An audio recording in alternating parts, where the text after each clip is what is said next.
If God created us, then who created God? Hey there, let's cut straight to the chase. You've clicked on this video because you're curious about one of life's biggest questions. If God created us, then who created God? Sounds like a simple question, right? But it's one of the most profound mysteries of existence. You're not alone in wondering about this. People from all walks of life, across centuries, have asked the same thing. So, you're in good company. Let's take a moment to appreciate the depth of this question. It doesn't just challenge us to think about God, but about the very nature of existence itself. It asks us to look beyond what we can see, touch, or even fully understand. And that's where things get exciting, because exploring this isn't just about finding an answer. It's about discovering something deeper about life, faith, and, maybe, yourself. Here's what we're going to do in this video. We'll tackle this question head-on from a Christian perspective. But don't worry, this isn't going to be some heavy theology lecture. We're going to break it down, keep it relatable, and make sure it connects with where you are right now. I'll share stories, perspectives, and ideas that have inspired people throughout history, and maybe even inspire you too. Now, I want you to think about something. Have you ever stood outside on a clear night and stared up at the stars? That feeling of awe, of wonder, of realizing just how small we are in the vastness of the universe, that's where we're starting. Because to ask who created God is to look at the stars and ask, why is there something instead of nothing? So, buckle up. Over the next few minutes, we're diving into this fascinating topic. We'll explore what Christianity says about God's eternal nature, tackle some common counterarguments, and most importantly, connect this question to our own lives. Whether you're a believer, a skeptic, or just someone curious, this journey has something for you. Let's get started. Part 1. Understanding the question. All right, let's dive into the heart of the matter. Understanding the question itself. If God created us, then who created God? It's the kind of question that can make your brain feel like it's doing mental gymnastics. But here's the thing. To even start unpacking it, we need to explore what's really being asked. 1. What does the question mean? At its core, this question reflects something deeply human. Our need to understand where things come from. Think about it. We're wired to look for causes. If you see a tree, you might wonder, how did it grow? If you hear thunder, you might ask, what caused that? It's natural for us to think in terms of beginnings and origins. But when we apply that same logic to God, things get tricky. Christianity teaches that God isn't like anything else in the universe. He's not just another object or being within creation. He's the creator. That means he's outside the system of cause and effect that governs everything else. So the question, who created God, is like asking, what color is the number 7? It's a category mistake. A question that doesn't quite fit the nature of what we're asking about. 2. Why do we ask this question? The fact that we even ask this question says a lot about how we see the world. We're used to thinking that everything has to come from somewhere. But when we're talking about God, we're stepping into a realm that's beyond our normal ways of understanding. Let's use an analogy. Imagine a fish trying to understand what it means to live on land. The fish's entire experience is based on water, so the idea of dry land is completely outside its frame of reference. In the same way, our experience is rooted in time, space, and causality. But God, as Christians believe, exists beyond all of that. He's eternal and uncreated, a reality that's hard for us to fully grasp because it's so different from everything we know. 3. The role of curiosity and faith. Now, here's where things get really interesting. Asking, who created God, isn't just a philosophical exercise. It's a question that invites us to wrestle with the big ideas of existence, meaning, and purpose. And in that wrestling, something beautiful can happen. we can discover more about God, about ourselves, and about the kind of faith that isn't afraid of tough questions. Let me reassure you, it's okay to ask questions like this. In fact, Christianity encourages curiosity. In Proverbs 25:2 it says, "It is the glory of God to conceal a matter. To search out a matter is the glory of kings." That means there's something noble and worthwhile about seeking answers. So if you've ever felt like asking these kinds of questions makes you a bad Christian, let me tell you, it doesn't. It makes you human. 4. Setting the stage for the answer. Now that we've laid the groundwork, we're ready to dive deeper. In the next part of this video, we're going to explore what Christianity says about God's nature and why He doesn't need a creator. We'll talk about what it means for God to be eternal, uncaused, and beyond time and space. And along the way, we'll tackle some of the most common objections to these ideas. So stick with me, because the journey is just getting started. And trust me, by the end of this, you'll have a whole new perspective on this incredible question. Part 2. Christian perspective on God's nature. Now that we've laid the groundwork, let's dive deeper into what Christianity says about God's nature. To answer the question, who created God? We need to understand something fundamental: God's very essence. And spoiler alert, it's mind-blowing. 1. God is eternal first. Let's talk about eternity. The Bible says in Psalm 92, "Before the mountains were born, or you brought forth the whole world, from everlasting to everlasting, you are God." Think about that for a second. From everlasting to everlasting. God isn't just old, He's beyond time itself. He doesn't have a beginning or an end because He exists outside of time as we know it. Now, this might feel a bit abstract, so let me break it down. Imagine time as a straight line with a beginning and an end. Everything we know exists on that line. But God, He's not on the line. He's the one who created the line. This means that the concept of before or after doesn't apply to Him in the same way it applies to us. 2.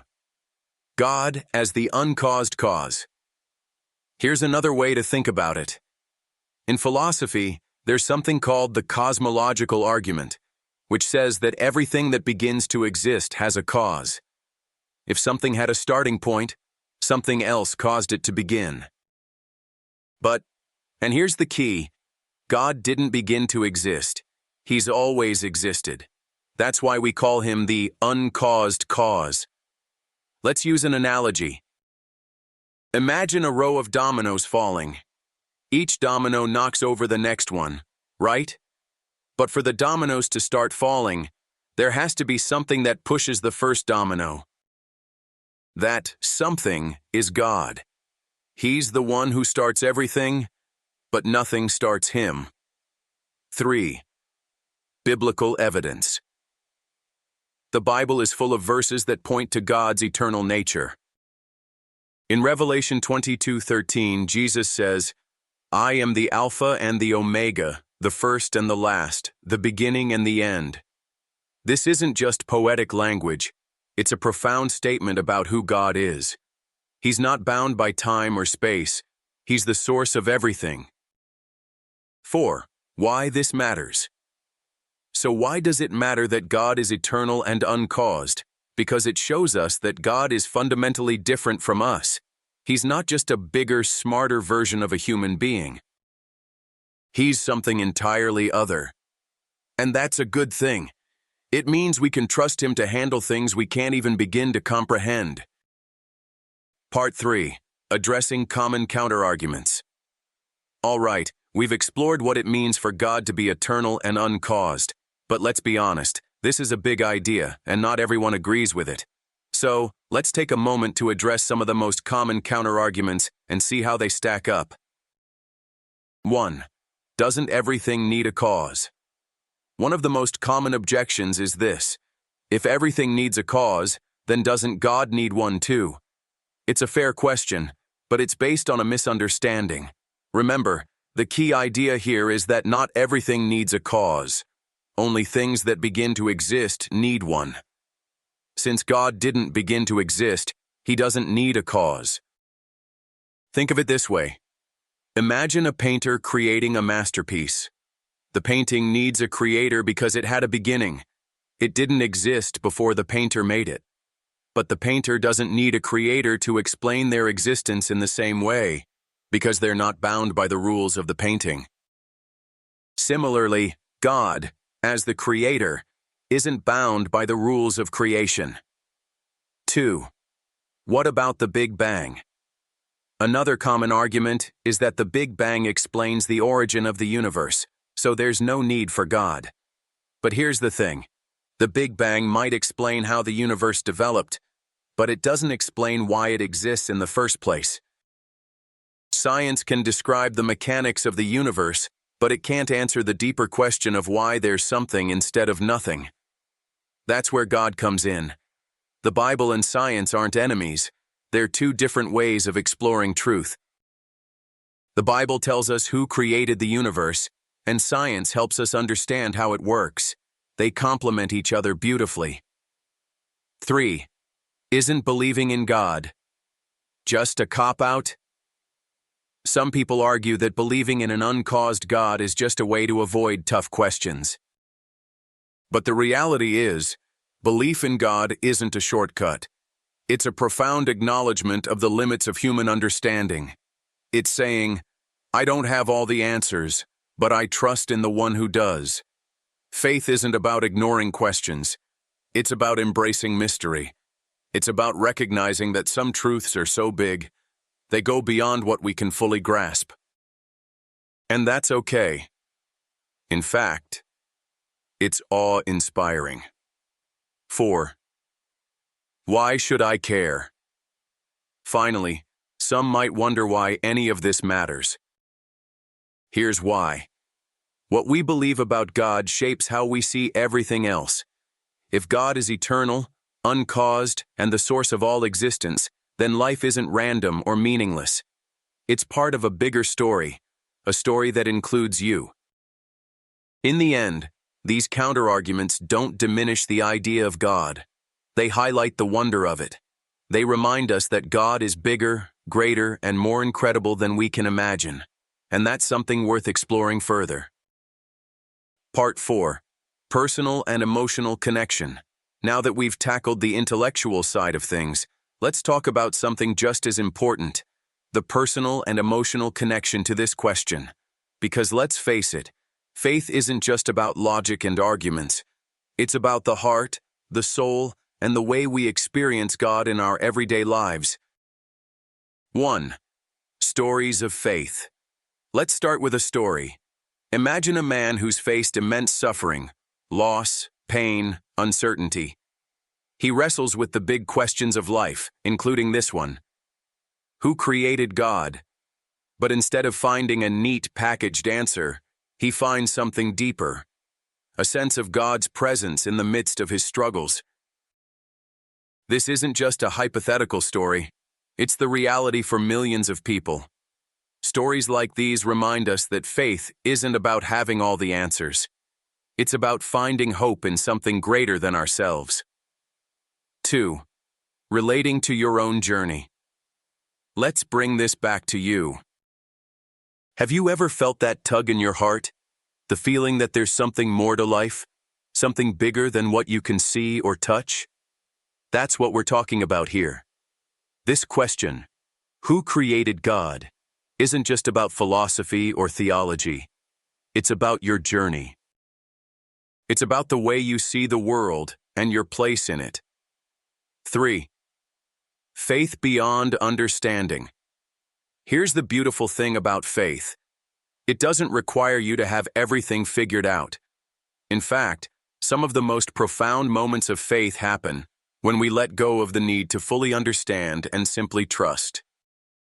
It's like standing on the edge of a vast ocean, unable to see the other side, but knowing deep in your heart that it's there. 4. Why this matters personally. At the end of the day, This question matters because it's about more than just God's existence. It's about your relationship with Him. It's about knowing that you are part of something greater, that your life has purpose, and that you are deeply loved by the one who created everything. 5. A challenge for you.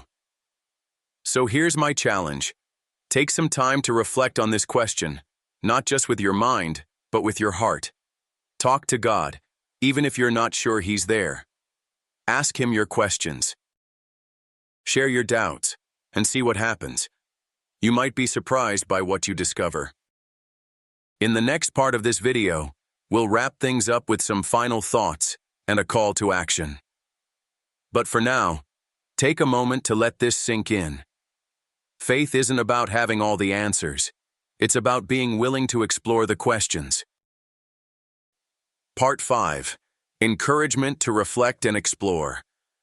And now we've arrived at the final part of this journey. I hope that by now you've not only found new insights, but also a deeper sense of wonder about the mystery of God's nature. Before we close, let's take a few moments to reflect and explore where we go from here. 1. The value of asking questions. Let's start with this. Never stop asking questions. Faith and curiosity are not enemies, they're partners. As human beings, our desire to seek and understand is a reflection of the God who created us.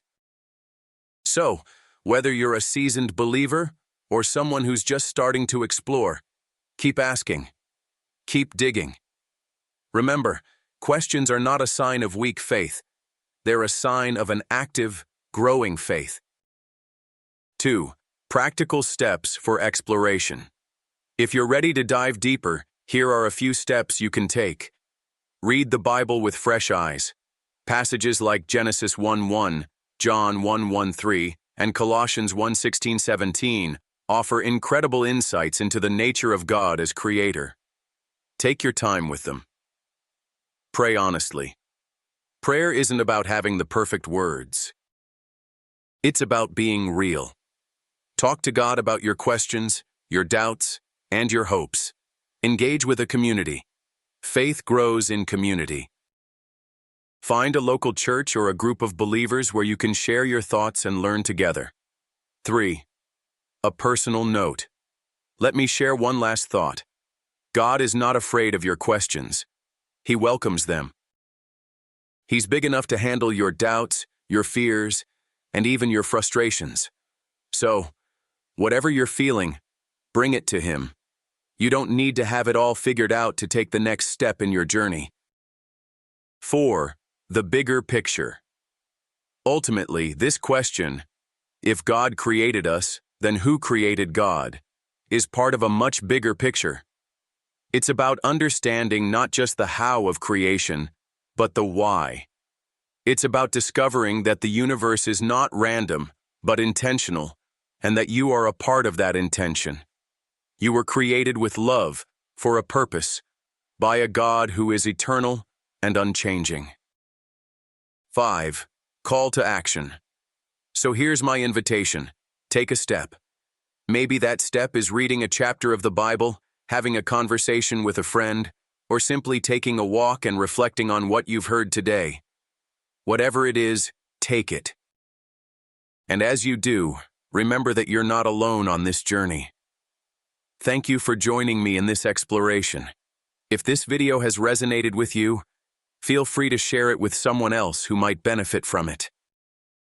And if you have questions or thoughts, drop them in the comments. I'd love to hear from you. Until next time, keep seeking, keep exploring, and remember, you are deeply loved by the one who created it all. God bless you.